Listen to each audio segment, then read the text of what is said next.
네, 연휴 마지막 날 정치권 소식 알아보겠습니다. 여야는 국민의 분노가 서로를 향해 있다 이렇게 말하면서 설 민심에 대해서 엇갈린 평가를 내놨습니다. 내일부터 본격 총선 모드에 들어가는 만큼 여론 주도를 위한 전략 짜기에 한창인 모습인데요. 송영훈 변호사, 박창환 장한대 교수와 함께 관련 얘기 나눠보겠습니다. 어서 오십시오. 안녕하십니까. 예. 요새도 뭐 그 명절에 정치 얘기 많이 하는지 모르겠는데 항상 뭐 명절 되면 설 민심 얘기 하잖아요. 저도 친구들 만났는데 정치 얘기는 안 했었는데 민심 어떻게 평가합니까? 항상 뭐 여야는 엇갈린 반응을 보이잖아요. 예.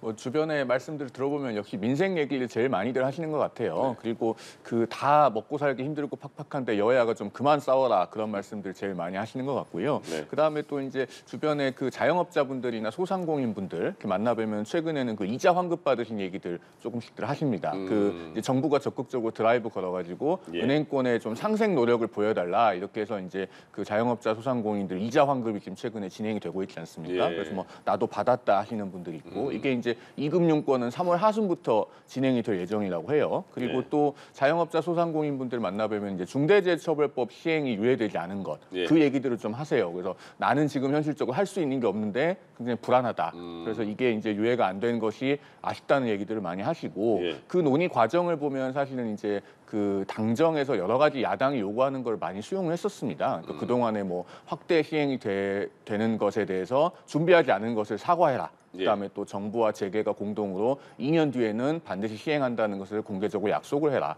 마지막에는 이제 그 산업안전보건청 신설 문제가 걸림돌이 돼서 그것도 하겠다고까지 수용을 했는데 결국에는 무산이 됐잖아요. 그래서 이런 과정들은 좀 아쉬운 부분이 있고 아마 이런 부분들이 최근에 있었기 때문에 여당에서도 거야의 입법 독주 이거를 지적하고 있는 것이 아닌가 저는 그렇게 이해하고 있습니다. 일부러 다양한 의견을 들으려고 다양한 분야의 분들을 만나신 거예요? 아니 그건 아니고 되게 구체적으로 많이 변호사다 보니까 아무래도 자영업자나 소상공인 분들하고 조금 더 많이 뵙는 편입니다. 알겠습니다. 어떻게 파악하셨습니까 이번에 설 민심은? 아무래도 가족들하고 지내는 설 연휴다 보니까 뭐 폭넓은 얘기는 많이 못 나눴습니다. 근데 아무래도 이제 설 밥상에 과일들이 올라가잖아요. 그렇죠. 이번에 과일값이 너무 비쌌습니다. 뭐 사과, 배 정말 역대 최고의 가격이었는데 이러다 보니까 이제 물가 얘기가 자연스럽게 나올 수밖에 없어요. 현 정부 들어서서 물가가 많이 뭐 안정이 됐다고는 하지만 월급은 오르지 않는데 물가만 올라가니까 부담스럽고 또 장사가 너무 안 된다. 또 경기가 너무 안 좋다. 회사의 매출이 줄어들었다. 이런 이야기들이 그러다 보니까는 경기 전망에 대한 굉장히 비관적인 전망들이 굉장히 많았던 것 같아요. 요새 뭐 다 힘들다 보니까 어떻게 버텨야 될 것인가. 뭐 노후는 둘째치고 당장 올 한해를 어떻게 버틸지 이런 얘기가 많이 나오고 뭐 말씀하신 것처럼 정치에 대한 얘기가 거의 안 나옵니다. 근데 안 나오는 이유가 이제는 기대감마저도 없는 것 같아요. 정치에 대해서 뭔가 기대감이 있으면 이번 총선에서 어떻게 뭐 해야 된다 이런 얘기가 나올 텐데 지금 뭐 정치권에 뭐 기대감이 있어야 그것도 뭔 얘기가 나오지 않겠습니까? 정치권 전반에 대한 어떤 불신이나 또는 환멸 뭐 이런 것들이 좀 냉소가 많이 퍼져 있는 거 아닌가 그런 단상을 봤죠. 네, 설 민심을 둘러싸고 여야의 엇갈린 의견들이 좀 이어지고 있는데 여야가 설전을 벌이고 있는 또 다른 부분이 지금 떠오르고 있습니다. 운동권 세력 청산을 두고 국민의힘은 청산해야 된다. 근데 여기에 대해서 민주당 홍익표 원내대표는 친일파 얘기까지 꺼내고 있더라고요. 이거 어떻게 된 일입니까? 그러니까 그 지금 홍익표 원내대표가 말씀하시는 게 오히려 역으로 86 운동권 청산이 왜 필요한지를 잘 보여주는 말씀이에요. 그러니까 사실 민주화는 우리 국민들이 다 같이 이룬 거 아닙니까? 그 86 운동권 뭐 어느 한두 분, 몇십 명, 몇백 명에 해당하는 분들이 한 게 아니에요. 국민들이 다 같이 한 건데 그거를 마치 이제 독립운동가에 비유를 해서 독립운동가를 폄훼한 친일파의 논리라고 하는데 그 말씀 자체가 민주화 운동은 자신들만 했다는 어떤 독점의식 이런 거를 보여주는 거거든요. 사실 국민의힘은 그 민주화 운동 자체를 폄훼한 적이 없습니다. 민주화는 우리 국민들께서 다 같이 이루셨고 위대한 성과죠. 다만 그 열매를 왜 소수의 86 운동권이 지난 20년에서 24년 동안 그러니까 한 세대에 걸쳐서 독점해왔냐는 거예요. 제가 좀 알기 쉽게 비유를 해서 말씀을 드리면 우리 그 6월 항쟁 때 유명한 사진 있지 않습니까? 그 부산에서 그 태극기 펼쳐놓고 그 옆에 그 젊은 청년이 상의 탈의하고 이렇게 달려나가는 그 유명한 사진 있죠. 그 주인공을 우리가 지금까지 아무도 몰라요. 37년이 됐는데 그 사진 속 주인공이 누군지 언론에서도 찾으려고 하고 시민단체에서도 찾으려고 했지만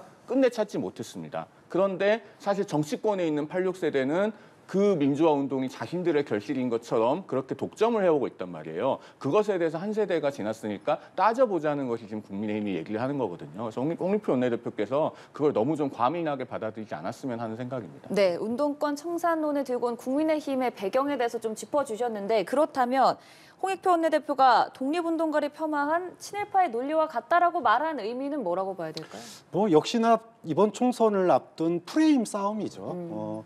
국민의힘에서는 운동권 심판론이 처음 나온 얘기가 아닙니다. 이미 20년 동안 해왔던 얘기고 특히나 윤석열 정부 1년 8개월 지금 2년 동안 뭐 홍범도 장군 흉상 이전부터 시작해서 이념 전쟁을 꾸준하게 펼쳐왔었고 그것의 연장선이 사실은 이제 운동권 심판론인 거거든요. 그렇기 때문에 전혀 새로운 얘기가 아니다. 이번 총선의 구도로 그런 그 소위 운동권 심판론이라고 하는 프레임이 과연 얼마나 먹힐지에 대해서 야당에서 반발하는 목소리에 지금 한 종류로 나온 건데 이제 그러다 보니까 검찰 독재냐 아니면은 운동권 심판이냐 이게 지금 이제 소위 그 구도가 이제 이슈 구도가 만들어졌어요. 그래서 운동권 심판론이 과연 확장성이 얼마나 있느냐. 며칠 전에 YTN하고 엠브레인 퍼블릭에서 여론조사를 한 게 있는데 검찰 독재 프레임에 찬성한다는 여론이 47%, 운동권 청산 프레임에 찬성한다는 여론이 39%였습니다. 그럼 이 39%, 운동권 청산 프레임에 찬성하는 39%가 윤석열 정부 대통령을 지지하는 39%하고 똑같아요. 그러니까 지금 뭐냐 하면 여당 지지층에게는 보수 지지층에게는 의미 있는 프레임이 될 수 있지만 총선이라고 하는 거는 결국은 중도 확장성이 있어야 되거든요. 그런데 지금 뭐 1년 8개월 동안 대통령이 국무총리 보고 나가서 이념 싸움 해라라고까지 했던 상황이었는데 지금 이 39%를 운동권 프레임, 청산 프레임이 더 넘어서지 못한다라고 하는 것은 결국은 확장성의 한계가 있는 건 아니냐. 뭐 그렇다고 그래서 그 소위 검찰 독재에 대한 여론이 압도적으로 높은 건 아니지만 상대적으로 이번 총선은 정권 심판론으로 치러질 가능성이 있다라는 게 이 여론조사의 어떤 흐름이다 이렇게 볼 수 있겠죠. 예.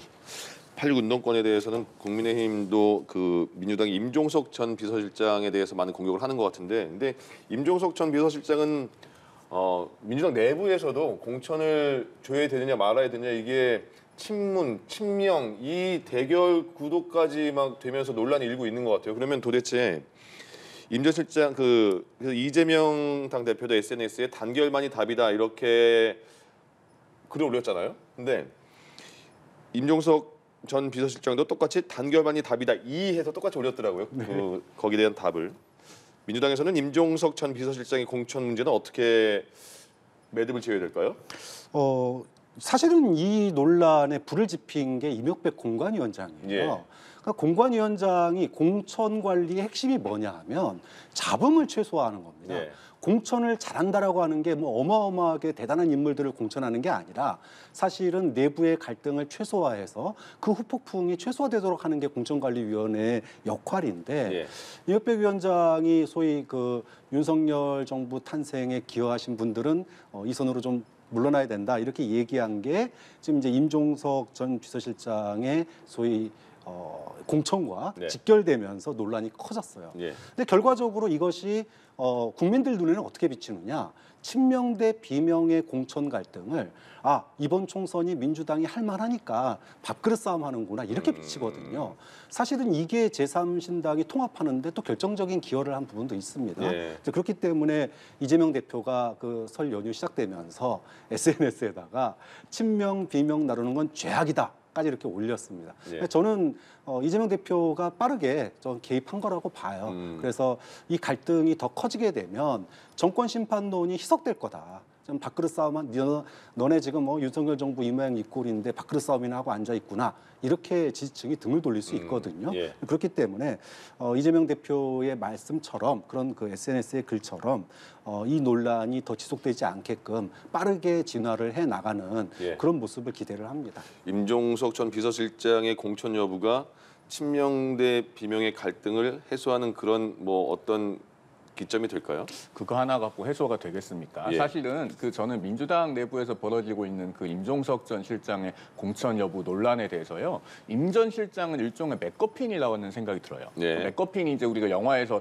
뭔가 굉장히 중요한 것처럼 그 영화 보는 관객들의 시선을 모으지만 영화 끝까지 가보면 별로 중요하지 않은 그런 걸 이제 맥거핀이라고 하잖아요. 사실은 민주당 내부의 역학구도에서 정말 중요한 것은 지금 이 와중에서도 진행되고 있는 호남 지역 공천 작업입니다. 당선 가능성이 압도적으로 높은 지역들이잖아요. 예. 그곳에 현역 의원들이 있는 곳에 소위 친명 자객이라고 하는 분들이 선거구마다 거의 다 가 있어요. 그러면은 임종석 전 실장에게 관심이 집중돼 있는 사이에 사실 호남 지역 공천이 앞으로 어떻게 정리가 되느냐 이걸 봐야지 이제 민주당 내에서 역학구도를 제대로 읽을 수 있을 것 같고요. 예. 그다음에 어쨌든 이제 임 전 실장 얘기가 나왔으니까 좀 얘기를 해보면은 그 어떻게 민주당이 결정을 해도 상당히 진퇴양난일 것 같아요. 예. 만약에 여기서 임종석 전 실장을 공천 배제를 한다면 정말로 이것은 이재명 대표가 당내의 친문계를 전부 몰아내겠다는 신호탄으로 해석될 수 있거든요. 근데 지금 문재인 전 대통령의 입지는 사실 어느 정도 건재하단 말입니다. 예. 그러면은 당내 전면전을 폭발시킬 수 있고 그렇다고 다른 지역으로 옮겨서 공천을 하자니 그러면은 윤희숙 전 의원이 제기한 86 운동권대 경제 전문가 이 프레임이 유효하다고 민주당이 간접적으로 인정하는 게 됩니다. 그러니까 맞대결 시키면은 자신이 없기 때문에 다른 지역으로 옮긴다는 그런 인상을 줄 거거든요. 그리고 뭐 중성동갑에 그대로 공천이 되면은 뭐 국민의힘도 누가 공천이 될지는 봐야겠지만 예. 윤희숙 전 의원 같은 경제 전문가가 공천을 받거나 혹은 뭐 기타 다른 예비 후보들 전문가 출신들 이 공천을 받거나 저는 좋은 승부가 될 거다 그렇게 예상해 봅니다. 그럼 요거 하나 더 여쭤볼게요. 그 민주당이 이제 내일인가요? 하위 20% 명단 발표한다고 했잖아요. 그 이후에도 폭풍이 셀 것 같은데 어떻게 이후의 과정을 예측하세요? 이제 하위 20%에 대한 감점 이제 발표인데 예. 이게 이제 공개되는 게 아닙니다. 네. 오로지 개인에게만 비공개로 통보가 돼요. 네. 그렇기 때문에 선거 결과, 공천 결과가 나올 때까지 예. 또는 나오더라도 본인이 발설하지 않는 이상 이게 외부적으로 나올 수가 없습니다. 보통 억울한 본인은 약간 흘립니까? 그런 뭐 경우에? 예를 들어 그걸 흘린다라고 하는 것은 곧 본인이 다른 지역으로 나가겠다는 얘기예요. 이게 아. 바뀌질 않습니다. 예. 그렇기 때문에 탈당을 할 가능성이 물론 일부가 있겠지만 이것으로 대단한 논란이 나오긴 어렵다. 예를 들면 그 하위 20%가 소위 논란이 되는 소위 비명계 인사들이 대부분이다. 서로 자기들끼리 통화를 할 테니까 만약에 그렇다면 집단적인 움직임이 있을 수 있지만 예. 이미 나갈 분들 많이 나갔습니다.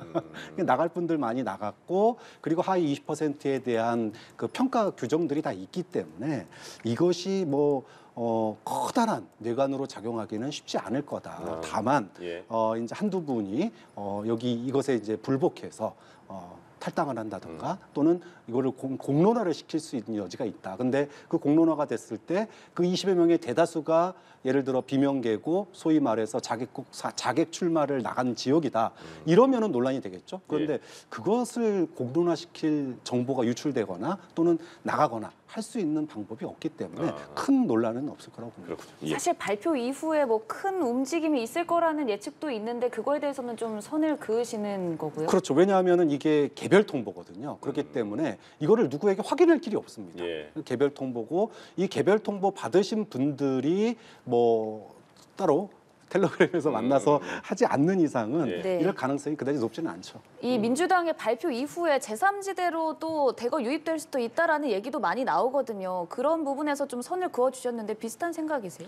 저는 조금 생각이 달라요. 네. 왜냐하면 전례를 보면은 이게 2015년, 16년에 그 새정치민주연합 시절에도 민주당이 이렇게 하위 20% 컷오프 대상 현역 의원들을 정리를 했습니다. 네. 그때도 2월 24일에 발표를 했어요, 결국에는. 그러니까 20%면 그 당시에 민주당 의석수상 25명이었는데 개별 통보를 했다가 나중에 정리가 안 되니까 10명을 끝내 발표를 합니다. 대표적으로 그때 그 명단에 드셨던 분이 문희상 전 국회의장이에요. 예. 그리고 전정희 의원 같은 경우는 당시 지역구가 전북 익산을이었는데 결국에는 그 하위자 명단에 들어서 공개가 되니까 탈당을 해서 본인이 국민의당으로 갔습니다. 그런 사례도 있기 때문에 이제 이게 하위자가 어떻게든 알려지게 되면은 결국에는 그분들이 정치적 결단을 어떻게 어떻게 할지는 지켜봐야 되는데 다만 좀 변수는 있죠. 왜냐하면은 지금 제3지대가 통합이 되면서 개혁신당이라는 이름 아래에 뭉쳤는데 이준석 대표가 공동대표고 사실상 정책적인 부분들에서 좀 논란이 되는 정책들을 많이 던졌지 않습니까? 그러면은 민주당에서 이제 컷오프 되신 분들도 탈당을 해서 과연 개혁신당에 갈 수 있느냐 이 부분은 조금 주춤하게 되는 요소는 있을 것 같아요. 이거는 다음 한 주 좀 지켜볼 필요가 있을 것 같습니다. 다음 주 과연 두 분 중 어떤 말을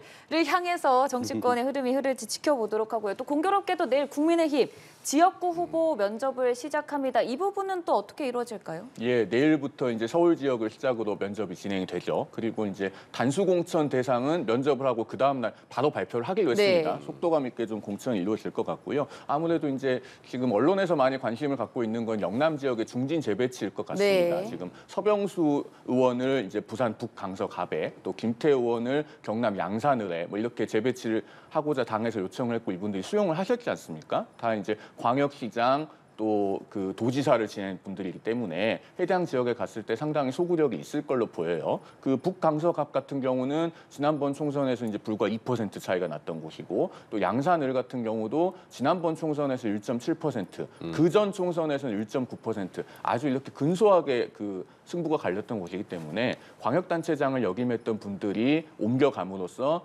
국민의힘 입장에서는 상당히 의석 탈환에 대한 그런 기대감을 높일 수 있지 않을까 그렇게 보고 있습니다. 네, 뭐 여러 가지 말들이 나오고는 있지만 중진의 희생에 대한 부분 어떻게 보세요? 그 영남권에서 중진을 돌려막기를 한 거잖아요. 네. 근데 두 가지 점을 봐야 돼요. 하나는 부산 민심이 그만큼 어렵다라는 겁니다. 특히 낙동강 벨트. 왜냐하면 지난번에 우리가 다 기억하듯이 엑스포 유치 실패를 했어요. 이게 부산 민심에 악영향을 끼치고 있다. 특히나 가뜩이나 매번 선거 때마다 낙동강 벨트는 최고의 접전 지역이었는데 이번에 사실 북강서갑 전재수 의원 같은 경우 민주당 의원 지역구인데 지역 관리를 굉장히 탄탄하게 하시는 데였거든요. 예. 그러니까 여기에 부산시장을 지냈던 5선 의원을 투입할 수밖에 없을 정도로 그 정도로 부산 민심이 지금 안 좋다라고 하는 반증인 거고. 자, 두 번째는 그런 정말로 이건 정말 우리가 쓸 수 있는 국민의힘 입장에서 보면 우리가 쓸 수 있는 최고의 카드를 갖다가 소위 발화의 중심지에다가 돌려막기 한 건데 자, 그랬으면 이제 국민들은 어디를 보느냐? 그러면 그 비워진 곳에는 누가 공천되느냐? 그렇죠. 지금 뭐 이 두 분뿐만 아니라 영남권 중진들 뭐 감점 30% 이게 들어가지 않습니까? 네. 3선 이상들에 대해서. 그럼 그 자리에서 경선, 우리는 누군지 모르지만 경선이 시행돼서 그 감점에 의해 가지고 소위 당락이 바뀌게 될 거예요. 그러면은 이 부분에 대해서 그 소위 불복하거나 이런 분들이 탈당할 가능성이 있는 거고 제3지대로 옮길 가능성이 있는 거고 또는 그 자리에 소위 친윤 인사 윤 대통령 측근 인사들이 소위 노른자위, 우리가 흔히 양지라고 불리우는 곳에 이렇게 착착 꽂혀간다면 이게 부산 민심에 또 어떤 영향을 미칠지. 부산 민심 자체도 중요한 건 아니지만 수도권 선거에 미칠 여파가 크거든요. 그렇기 때문에 뭐 이게 뜨거운 감자가 된 낙동강 벨트도 중요하지만 이것이 미칠 후폭풍이 만만치 않다. 그래서 이것이 어떤 결과로 이어질지가 앞으로 총선에서도 큰 쟁점으로 부각할 수 있는 대목이라고 봅니다. 예, 말씀하신 것처럼 그 지역구로 옮긴 그 빈 공간을 뭐 이른바 용산에서 내리꽂은 사람 아니면 또 뭐 한동훈 위원장과 좀 어느 정도 친분이 있는 사람 이렇게 내리꽂으면 굉장히 뒷말이 많을 것이다. 그런 당연히 그런 거잖아요. 근데 지금 그 공천에 대해서 한동훈 위원장의 역할은 어떻게 보세요? 글쎄요, 소위 말하는 사천 논란을 말씀하시는 것 같은데 그렇게 진행되기는 쉽지 않을 겁니다. 왜냐하면은요, 이건 당 공천 규칙을 보면은 전국에 지금 지역구가 253개이지 않습니까? 예. 그 중에서 이제 국민의힘에서는 이걸 공식적으로는 전략 공천이라는 용어를 쓰지 않고 우선 추천이라고 합니다. 네. 이 우선 추천할 수 있는 지역구는 전체 지역구의 20%를 넘지 못하게 돼 있습니다. 그러면 최대 50곳인데요. 국민의힘이 지금 서울, 경기, 인천, 수도권 121개 지역구 중에 현역 의원이 17명밖에 없어요. 100곳이 넘는 곳이 원외고 그곳들을 탈환을 해와야 됩니다. 예. 그러다 보니까 그 전략 공천, 그러니까 우선 추천을 하는 필요성이 높은 지역이 다 수도권에 있어요. 50개의 그 우선 추천 가능한 카드들을 아마 대부분 수도권에 소진을 하게 될 것이고요. 그러면은 영남권에서는 시스템대로 경선을 돌려야 됩니다. 그게 이제 뭐 신인 가산점 혹은 뭐 기존 3선 의원 이상 하신 분들의 감산해서 표가 굉장히 디테일하게 나와 있습니다. 예. 그렇게 돼 있기 때문에 뭐 대통령의 측근이다, 뭐 용산 출신이다, 혹은 뭐 한동훈 위원장과 가깝다 이런 이유를 갖고 단수 추천으로 낙하산이 들어오기에는 그렇게 만만한 환경이 아닙니다. 실제로 최종 공천 결과를 열어보면은 예. 그렇게 될 가능성이 굉장히 낮다 이렇게 보여집니다. 제3지대가 이제 추석 연휴 전에 이렇게 꾸려지게 됐습니다.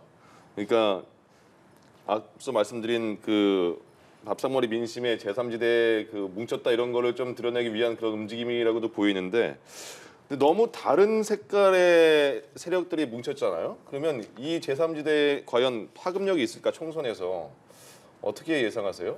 일단 저는 뭐 의미는 있다고 봐요. 왜냐하면 우리가 이번 설 연휴 시작되기 전 정치권 상황을 보면 국민의힘은 뭐 용산 아바타 아닌 척하지만 국민들이 의구심을 고개를 젓는 거고 민주당은 밥그릇 싸움 아닌 척하지만 개파 갈등 보면서 국민들이 또 쯧쯧하거든요. 예. 그런 측면에서 제3지대가 설 연휴 직전에 빅텐트를 딱 치니까 매기 효과가 있다고 봐요. 네. 그래서 당장 이재명 대표가 SNS에다가 비명, 친명 가르는 거는 죄악이다 이렇게 나오지 않습니까? 저는 분명히 매기 효과가 있다. 정치 발전에 기여한 측면이 있다고 보고 예. 다만 현실은 냉혹한 거죠. 이게 표로 얼마나 이어지겠느냐가 중요한 건데 네. 사실 지금 보면 제3지대가 상수가 아니에요. 그러니까 어떻게 보면 이슈를 끌어가는 힘이 약하다는 거죠. 말씀하셨던 것처럼 1+1이 3이 되고 4가 돼야지 이게 바람이 되는 건데 지금 개혁신당의 당원들이 이제 합당에 반대해서 탈당하는 움직임들도 있지 않습니까? 예. 그러니까 역시너지가 나고 있다는 거죠. 일단은 준연동형 유지가 이번 빅텐트의 가장 저는 결정적 계기였다고 보는데 그럼 준연동형으로 소위 거대 양당이 20석, 20석씩 가져가면 나머지 이제 47석 중에 7석에서 최대 10석까지 모을 수 있어요. 지역 예. 비례해서. 그럼 지역에서 10석을 가져와야 소위 그 원내단체 교섭이 가능한데 과연 지금 개혁신당이 지역구에서 10석을 가져올 수 있겠느냐. 당장 이준석 대표나 이낙연 전 대표가 호남 뭐 광주든 뭐 대구든 출마해서 당선되리라고 하는 보장이 없습니다. 예. 특히는 이번에 이낙연 전 대표 같은 경우에 이번 통합에 굉장히 뭐랄까요? 머리를 굉장히 많이 숙였어요.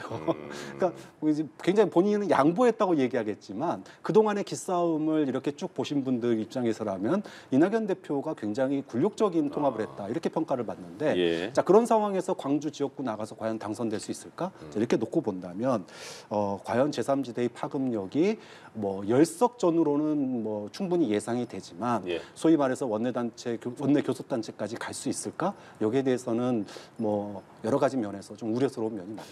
그렇다면 이 제3지대의 탄생이 개혁신당이죠.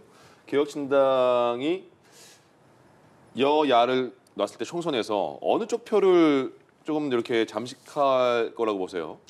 양쪽 모두에게 큰 의미가 없을 가능성이 있어요. 의미가 왜 없을 그러냐면요. 지금 일단은 개혁신당이라는 하나의 이름으로 뭉치긴 했는데 네. 여전히 내부적인 혼란이 정리가 안 되고 있어요. 예. 그리고 그래서 개혁신당 내에서도 지금 탈당하겠다는 그 당원들이 있지 않습니까? 네네. 그런 상황이고 앞으로도 이런 갈등이 쉽게 잠재우기가 어려운 것이 오늘 그 대표적인 신호가 하나 나왔는데 정책위 의장이 2명이에요. 예. 그러니까 김용남 정책위 의장이 원래 있었고 네. 지금 김만흠 전 국가입법조사처장을 추가로 지금 정책위 의장을 선임했다는 거 아닙니까? 그런데 정당이 정책위 의장을 2명을 두는 건 극히 이례적인 일이거든요. 예. 그러면은 이게 결합한 세력들의 정책 노선이 너무 다르기 때문에 정책위 의장을 2명을 두는 거예요. 앞으로 그럼 언론에서는 개혁신당의 정책을 물어볼 때 누구한테 물어봐야 됩니까? 김용남 정책위 의장한테 물어보면은 어떤 답을 할 텐데 김만흠 의장한테 가서 또 크로스 체크 받아야 돼요. 이게 지금 개혁신당 현실입니다. 자, 이준석 전 대표와 이낙연 대표가 대북 정책에 대해서 시각을 같이 할 수 있을까요? 또 이준석 전 대표와 류호정 전 의원이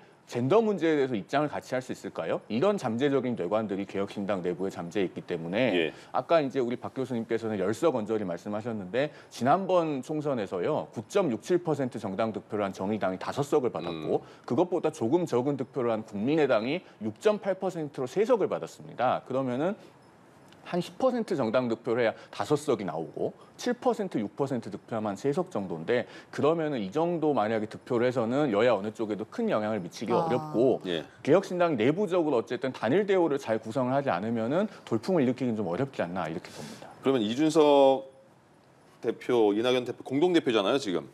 이준석 대표가 뭐 수도권이나 대구 몇 곳을 알아보고 있다. 공천 그러니까 출마에 대해서. 그러면 이준석 대표는 어느 쪽으로 출마를 할 거 아니면 비례 쪽으로 갈 건지 그리고 공동대표 이낙연 대표는 지금 확실하게 말을 안 하고 있는데 맨 처음에는 불출마에 강하게 갔다가 다시 또 좀 열어놓는다는 느낌이거든요. 이낙연 대표도 출마 가능성이 있을까요?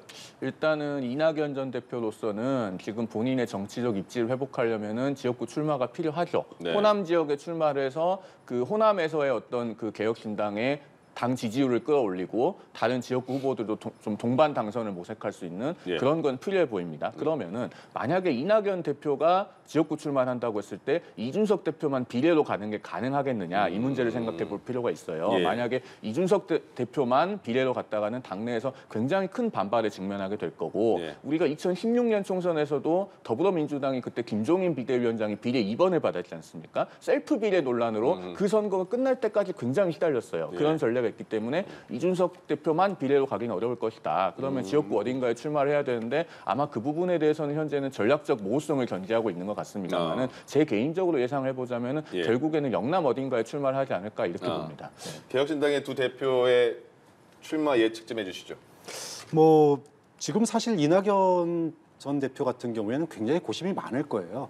호남 민심이 생각보다 탈당 이후에 본인의 탈당 이후에 민주당 탈당 이후에 요동이 지지 않았습니다. 너무나 적었어요. 그런데 이번에 사실은 어떻게 보면 굴력적 통합이라고까지 얘기할 수 있는 뭐 조건 없는 통합 거의 그 정도로 지금 고개를 숙이고 들어갔는데 호남 민심이 거기에 대해서 과연 호의적일까? 그런 점에서 본다면 지금 이제 본인이 광주 출마, 저 전남 출마, 지역 출마해서 과연 당선될 수 있을까? 이것도 사실은 어려운 상황이에요. 그렇다고 비례로 나가는 순간 오히려 이제 그 소위 이러려고 너네 통합했구나 이런 이제 비판을 받을 거기 때문에 네. 예. 전 두 분이 결국은 고심이 굉장히 많을 거다. 그러니까 예를 들어 이낙연 전 대표가 지역구 출마를 한다면 당연히 이준석 전 대표도 나가야 되는 입장일 거고 만약에 지역구 출마를 안 한다면 이준석 대표도 뭐 못 나가는 그러니까 서로 출마하지 않는 그런 상황으로 갈 거기 때문에 뭐 두 분이 세트로 저는 움직일 거라고는 보지만 예. 나가기가 생각보다 만만치 않을 거다 그렇게 봅니다. 참 알겠습니다. 두 분 말씀을 들어보면 제3지대가 이러지도 저러지도 못하는 상황인 것 같은데 과연 어떤 결단을 내릴지 지켜보도록 하고요.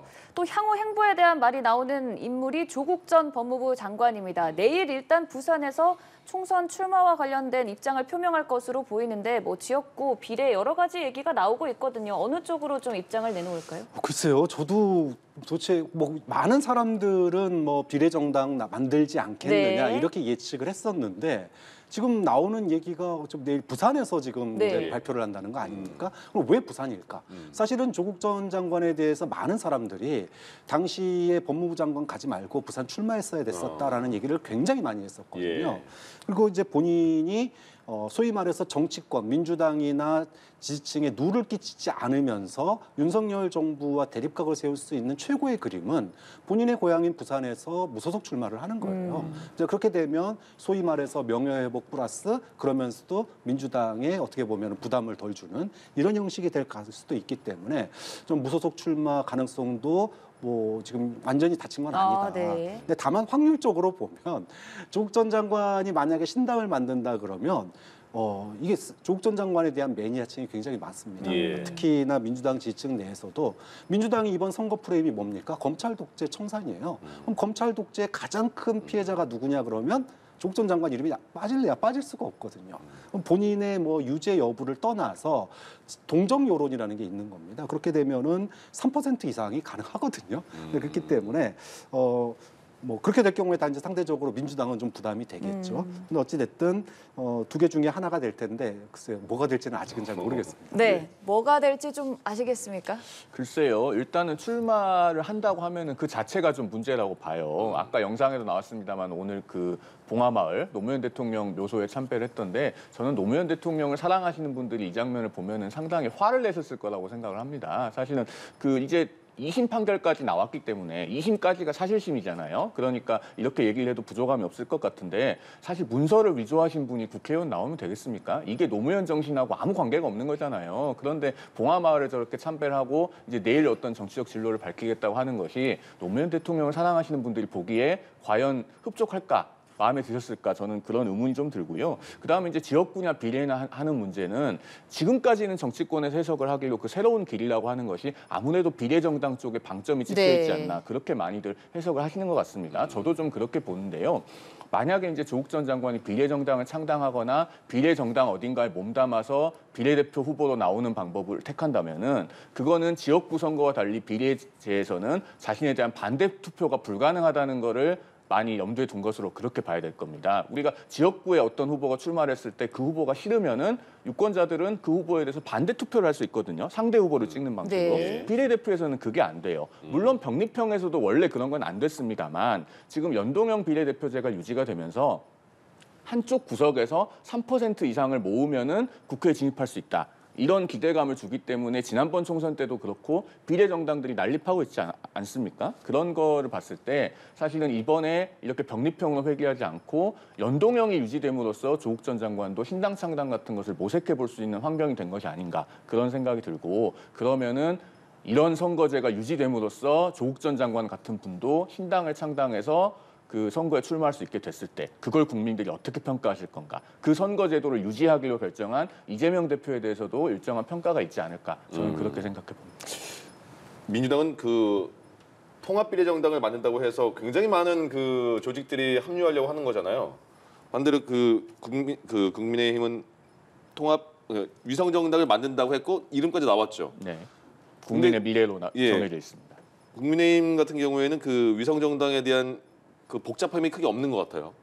왜냐하면은 이 애초에 2019년에 준연동형 비례대표제가 통과될 때부터 당시 자유한국당 시절부터 이 기형적인 제도에 대해서 한 번도 동의해 본 적이 없습니다. 그리고 원래 선거법은요 항상 여야 합의로 개정하는 게 관례였는데 그때 2019년에 준연동형제를 도입할 때는 패스트트랙에 올렸잖아요. 그러니까 민주당이 그 당시에 그 바른미래당 일부 세력 등등에서 소위 그 3당이 같이 한다는 명분 하에 그걸 패스트트랙에 올리고 일방적으로 통과시켰기 때문에 사실은 국민의힘이 위성정당에 대해서 가지는 입장과 민주당이 위성정당에 대해서 가지는 입장은 조금 다를 수밖에 없습니다. 그러니까 민주당은 그 연동형 비례대표제를 밀어붙인 장본인이기 때문에 스스로 내건 명분에 부합하는 정치 행위를 할 필요가 있죠. 소수 정당의 국회 진입을 돕는다라고 하면은 그 소수 정당들이 연동형에 맞게 의석수를 가져가게 해야 되는데 자신들이 위성정당을 만들고 있지 않습니까? 그래서 이 둘을 동렬해 놓고 평가하기는 좀 어렵다 그런 말씀을 드립니다. 통합비례정당에는 만약에 조국 전 법무부 장관이 당을 만든다면 거기에 합류할 가능성은 없는 걸까요? 뭐 좀 계산기를 많이 두들겨야 될 거예요. 그렇겠죠. 그러니까 득실이 분명합니다. 약간 분명히 조국 전 장관의 어떤 영입이 소위 말하면 통합비례정당으로의 합류가 민주당 지층을 굳건히 만드는 데는 도움이 될 겁니다. 하지만 중도층에게는 이반 효과가 분명히 있거든요. 아직 조국의 강을 못 건넜냐 이렇게 그렇죠. 생각할 수 있고요. 그렇기 때문에 이제 만약에 내일 발표가 지역구 발표로 나온다 그러면 민주당으로서는 굉장히 부담을 덜면서 또 재밌는 선거 이슈가 하나 나오는 거고 비례정당을 만든다 그러면은 당장 이제 비례 소위 그 통합 비례정당, 위성정당에 합류를 해야 되느냐 말아야 되느냐가 또다시 논란에 빠질 수가 있어요. 그렇기 때문에 민주당으로서는 내일 조국 전 장관의 입이 굉장히 화두가 내일 하루 종일 화두가 될 것으로 보입니다. 알겠습니다. 네, 참 이번 주 여러 가지 분수령이 예정돼 있습니다. 조금 다른 얘기도 해보도록 하죠. 여론조사 결과가 나왔는데요. 연휴 직전에 실시한 여론조사 결과 함께 보고 좀 얘기를 나눠보도록 하겠습니다. 윤석열 대통령에 대한 긍정평가 39.2%로 8개월 만에 최고치로 집계됐습니다. 일단 이번 여론조사 어떻게 좀 분석하셨는지 들어보도록 할까요? 뭐 8개월 만에 최고치라고는 하지만은 사실 정부 여당으로서 썩 그 자랑할 만한 숫자는 아닌 것 같아요. 사실은 그 대통령 국정수행 지지도가 40%는 넘어야 여당이 선거하기 좋다고들 하죠. 그러나 어쨌든 8개월 만에 최고치를 그나마 이 정도 기록을 한 것은 그 대통령께서 최근에 민생에 집중하고 있는 점, 그러니까 그 최근에 이제 민생 토론회도 전국 여러 곳을 다니면서 하셨고 그런 것들이 평가받은 것이 아닌가 생각이 들어요. 다만 이제 당정이 이것에 만족하면 안 되겠죠. 어쨌든 39.2%라고 하는 숫자는 그 대통령 선거에서 받았던 득표보다는 낮은 수치 아니겠습니까? 그러니까 더 심기일전해서 당정이 민생에 더욱 집중하는 모습을 보여줄 때 국민 여론이 더 대통령을 그 긍정적으로 평가를 하고 돌아올 수 있을 것이다. 그런 말씀을 드립니다. 네, 이번 결과 어떻게 분석하셨어요? 사실은 최근 한 달 동안 여권이 용산부터 시작해서 뭐 내놓을 수 있는 민생 카드를 다 내놨습니다. 뭐 예를 들어 금융투자소득세 감면해주겠다, 뭐 세금 깎아준다, 뭐 지원한다, 뭐 지원한다. 특히 그 중에 백미가 의료 정원 확대예요. 의대 정원 확대. 예. 사실 지난 문재인 정부 때 코로나 시국에 400명 증원하는 것도 의료계의 반발로 실패를 했었거든요. 예. 근데 이번에 속 시원하게 2,000명 증원 네. 딱 이렇게 발표하니까 굉장히 속 시원하잖아요. 이런 게 저는 여론조사에서 좀 반영된 측면이 있다. 그런데 예. 이 여론조사가 5일부터 8일까지 실시가 됐습니다. 네. 근데 대통령 KBS 대담이 7일 저녁인가요? 예. 이렇게 있었잖아요. 그러니까 일부 반영이 됐어요. 그런데 그 여론조사를 보면 대담이 있은 8일날 여론조사에서는 지지율이 떨어졌거든요. 자, 이 얘기는 뭐냐? 예. 한 달 동안 총선에 대비해서 이런 공약 저런 공약 내놓을 수 있는 민생 카드 다 썼는데 결국은 대담으로 그거 다 깎아먹었다. 이게 본격적으로 이제 여론조사 연휴 끝나고 나면 나오기 시작할 텐데 저는 그 전과 그렇게 비교해서 오르더라도 소폭 오르는 정도에 그칠 거다. 또는 오르지 않을 가능성도 있고 예. 또는 어떤 조사에서는 떨어질 가능성도 있다고 보는 게 그만큼 KBS 대담이 윤석열 대통령의 신년 대담이 국민의 눈높이와 너무나 맞지 않은 측면들이 있었기 때문에 저는 이 부분이 그동안에 쌓아놓은 그 소위 벌어놓은 여론조사 상승률을 다 상쇄할 가능성이 굉장히 높다고 봅니다. 예. 말씀하신 의대 정원 2,000명 증원. 근데 의사들 굉장히 강하게 반발하고 있습니다. 뭐 총파업까지 얘기가 나오고 있고. 근데 용산 입장에서도 대통령실도 굉장히 또 강하게 대응을 하고 있거든요. 이거 총파업으로 이어질까요? 그러면? 글쎄요, 저는 어떻게든 이게 대화를 해서 그 집단 행동으로 인한 파국은 막았으면 하는 생각이 있어요. 예. 그 의대 정원 확대 자체는 지금 필요합니다. 19년 동안 의대 정원이 동결돼 있었잖아요. 네. 그 의사 숫자를 계산해 보면은 결국 앞으로 10,000명 정도 부족하다는 거 아닙니까? 그러면 늘려야죠. 그리고 지금 우리 사회에서 이미 모든 전문직이 다 성역이 무너졌어요. 예. 의사만 성역으로 남아 있을 수 없다는 것이 어떤 그 국민 여론의 흐름인 것 같고, 그렇다면은 그 의사분들도 이거를 정원 확대 자체를 반대하기보다는 사실 우리 의료계에서 지금 해결해야 될 숙제가 많이 있지 않습니까? 대표적으로 이제 뭐 내외 산소로 불려지는 그러니까 예. 내과, 외과, 뭐 산부인과, 소아과 이런 그 필수 의료 과목이 의사가 부족하고, 그것의 원인은 사실은 어떤 그 좀 문제가 많은 수가 제도에 있고, 그런 것들을 봤을 때 결국은 이번 기회에 어떻게 보면 정부와 대화를 통해서 좀 수가를 재조정해서 현실화한다든가 예. 그런 어떤 의료 환경의 그 향상에 초점을 맞추는 것이 좀 득책이 되지 않을까, 예. 지혜로운 방안이 되지 않을까, 저는 그런 생각이 좀 있습니다. 이게 뭐 면허 취소 얘기까지 나오고 있는 상황인데 집단행동 과연 돌입할까요? 의사들? 뭐 저는 돌입할 거라고 봅니다. 예. 왜냐하면 지난 정부에서 공공의대 그래가지고 지방에다가 400명 의대 만드는 것도 그 난리가 났었어요. 예. 그런데 2,000명, 사실은 그동안에 교육부하고 협상 과정을 보면 의대나 의료계 쪽에서 용인하는 정원이 한 400명 수준이었습니다. 예. 근데 이제 정부가 얘기하는 건 2,000명이었기 때문에 발표가 한 1,000명 수준에서 나지 않을까 이렇게 예상을 했는데 2,000명이 나왔단 말이에요. 예. 의료계에서는 도저히 받아들일 수 없는 수치일 거다. 그렇기 때문에 총파업으로 갈 거고, 제가 아까 여론조사 얘기하면서 의대 정원 2,000명 발표가 긍정적인 여론조사에 도움이 됐다라고 말씀드렸는데 이게 이제 관리가 굉장히 중요합니다. 의료계의 파업이 장기화되거나 아직 선거는 2달이 남았어요. 예. 두 달 동안 결과론적으로 2,000명 발표라고 하는 국민의 기대치를 높여놨는데 그 기대치에 미치지 못하는 만약 결과가 나온다 그러면 이거는 부메랑이 돼서 돌아갈 수도 있어요. 그런 측면에서 좀 윤석열 정부가 어떻게 보면은 좀 무리수, 모험수를 던진 거 아니냐. 그렇기 때문에 의료계의 집단 행동이 얼마나 장기화되고 또 그걸 대화로 윤석열 정부가 얼마나 잘 풀어가는지도 이번 총선 결과에 미칠 여파가 꽤 클 거다라고 봅니다. 네, 당장 이번 주 여러 가지 새로운 소식들이 들려올 것 같습니다. 정치권 얘기 송형훈 변호사, 박창환 교수와 함께 얘기 나눠봤습니다. 고맙습니다. 감사합니다.